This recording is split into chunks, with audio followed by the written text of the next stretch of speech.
Visit our other two channels, Sabla Harmonium and Getting Connected to God. The links for the same are given in the description box below.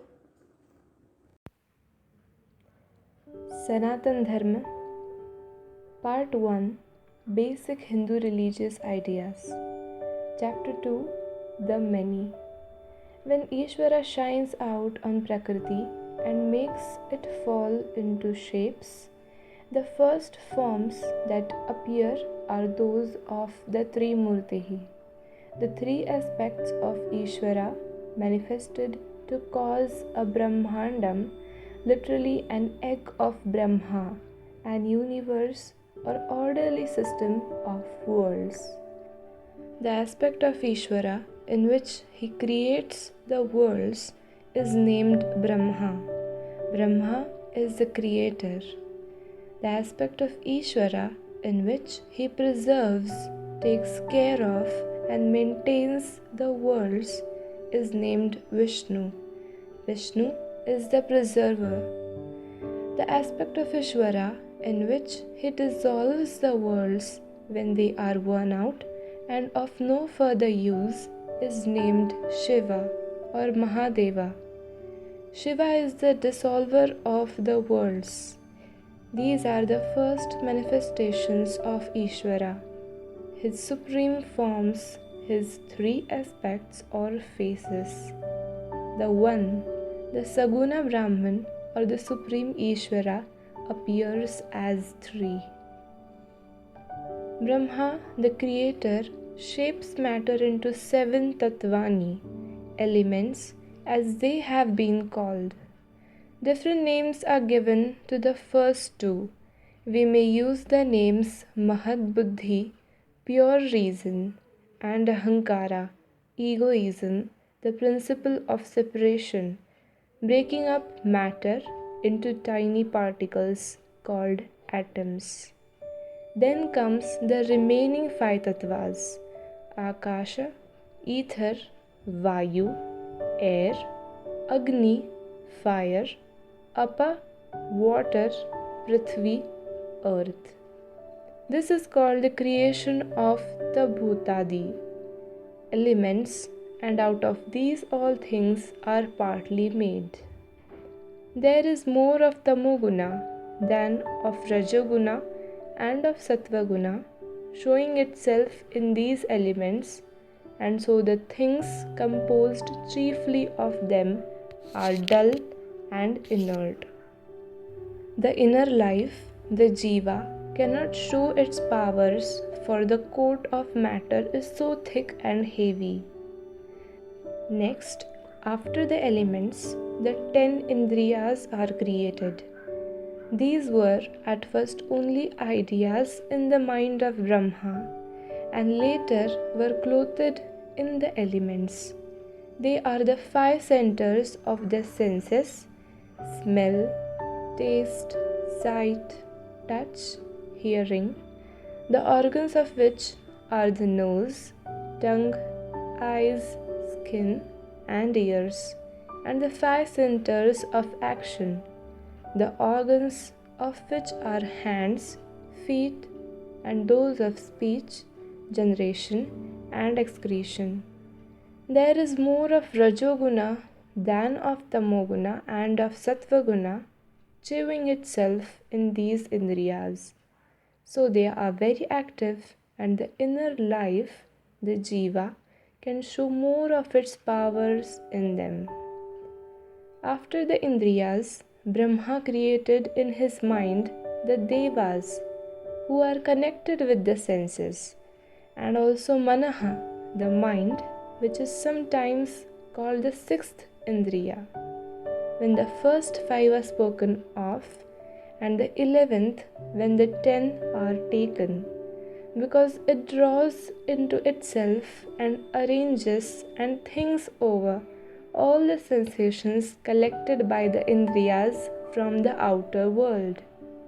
There is more of Sattvaguna than of Tamoguna and of Rajoguna, showing itself in these deities and Manaha. The student must remember that these gunas are never separated, but one guna may be more dominant than another in any particular being. When tamo guna dominates, the being is called tamasic. When rajoguna dominates, the being is called rajasic. When sattva guna dominates, the being is called sattvic. All things may be divided under these three heads of sattvic, rajasic, and tamasic. Brahma next created in his mind the hosts of devas who carry out, administer the laws of Ishvara and see to the proper management of all the worlds. Ishvara is the king, the one Lord, and the devas are his ministers, like ministers and officials of an earthly king. The students must never confuse the devas with the supreme Ishvara with Brahman. They are his higher officials for the Brahmanda, as we men are his lower officials for this one particular world. The devas, sometimes called suras, see that each man gets what he has earned by his karma. They give success and failure in worldly things according to what a man deserves. They help men in many ways when men try to serve them, and much of the bad weather and sickness and famine and other natural troubles come from men entirely neglecting the duties they owe to the devas. The devas are the vast multitude divided under their five rulers: Indra, Vayu, Agni, Varuna, and Kubera. Indra has to do with the ether, Vayu with the air, Agni with the fire, Varuna with the water, Kubera with the earth. The devas under each have different names, as we see in the Puranas and the Itihasa. The student may have read, for instance, how Bhima fought with the Yakshas, who were the servants of Kubera. In these devas, the Rajoguna dominates. Manu says that their nature is action. The Asuras, the enemies of the devas, embody the resistance or inertia of matter, and in them Tamoguna is predominant. Brahma then created in his mind minerals, plants, animals, and men, thus completing the picture of the worlds wherein the unfolding of the powers of the Jiva, what is now called evolution, was to take place. In Sanskrit, this world evolution or world process is called sansaraha, and it is compared to a wheel constantly turning on which all jivas are bound. Thus Brahma completed his share of the great task of a universe, but the forms needed to be clothed in physical matter to be made active beings.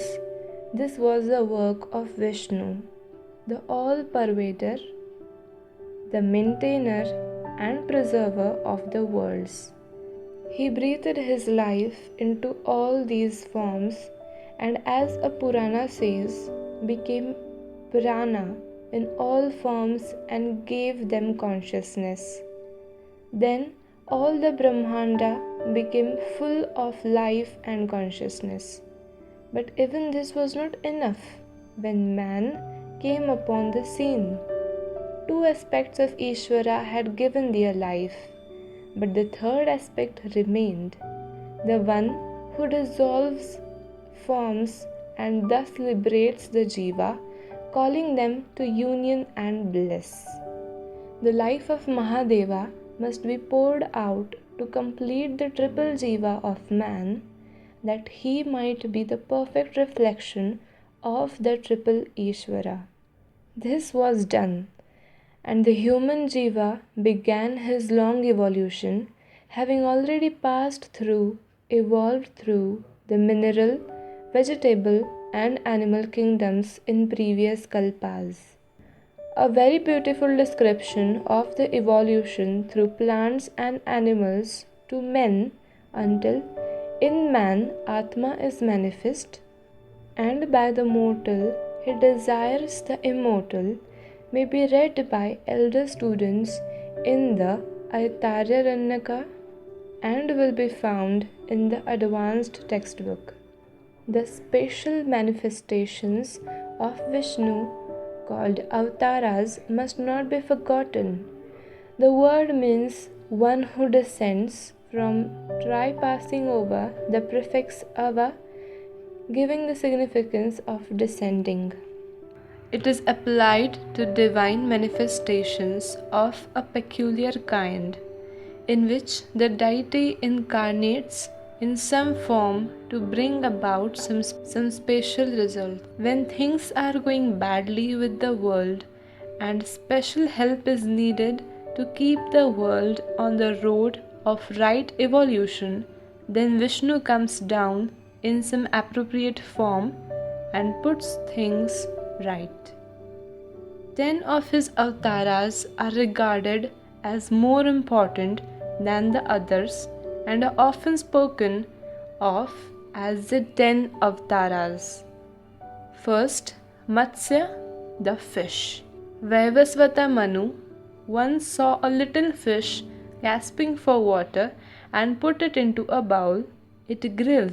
He placed it in a larger pot, then again in a larger, and then in a tank, a pond, a river, a sea, and ever the fish grew and filled its receptacle. Then the Manu knew that this fish was connected with his own life work, and when the time came for him to save the seeds of life from a great flood, he entered a ship with the rishis and the necessary life seeds. The great fish appeared and drew the vessel to the world where lay the Manu's work. With the coming of the fish began the great evolution of animal life in the world. Second, Kurma, the tortoise. As the tortoise Vishnu supported the whirling mountain which churned the great sea of matter that it might give forth the necessary forms. The tortoise is the type of the next great step in evolution. Third, Varaha, the boar.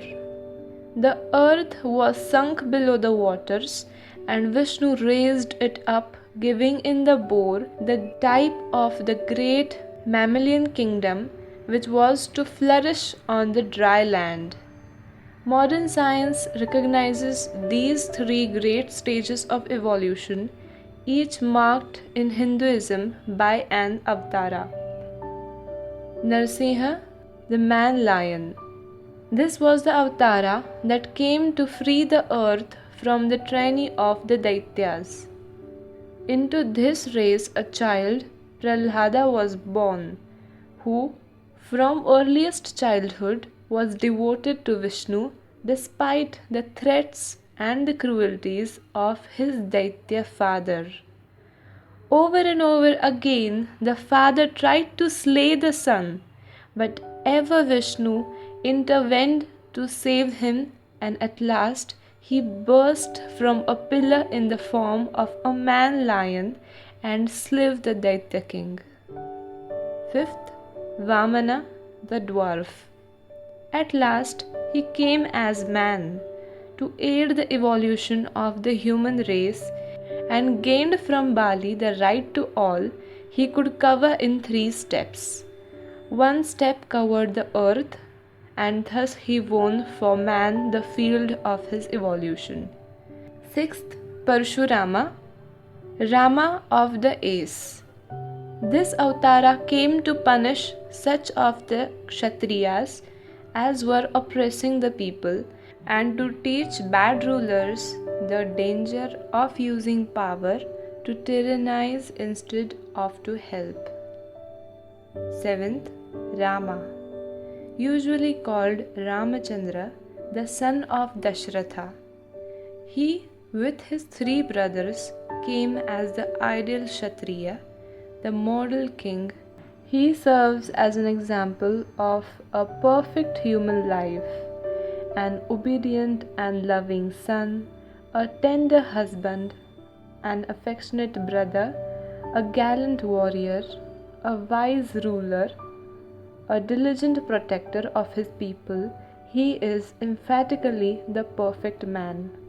His splendid story is told in Valmiki's Ramayana, and the lovely version of Tulsidas is known in every northern Indian home. 8th, Krishna, the manifestation of divine love and wisdom, worshipped by myriads with intense devotion. As the marvelous child of Vraja and Vrindavana, as the friend of Arjuna, as the speaker of Bhagavad Gita, as the wise counselor of the Pandavas, as adored of Bhishma. What Indian boy does not know his story? He is the central figure of Mahabharatam, and his wife is traced in several Puranas. 9th, Buddha, the gentle prince who gave up the throne and luxury to become a traveling mendicant teacher of the truth. He is known as Sakya Muni, as Gautama, as Siddhartha, and is the founder of a mighty faith followed by millions of the human race. In him, Vishnu teaches vast multitudes of non-Aryan peoples. 10th, Kalika, the Avatara who shall close the Kali Yuga and whose coming is yet in the future. When he comes, the Satya Yuga will return to earth, a new cycle will begin. The development and perfection of the human type is indicated by these avatars.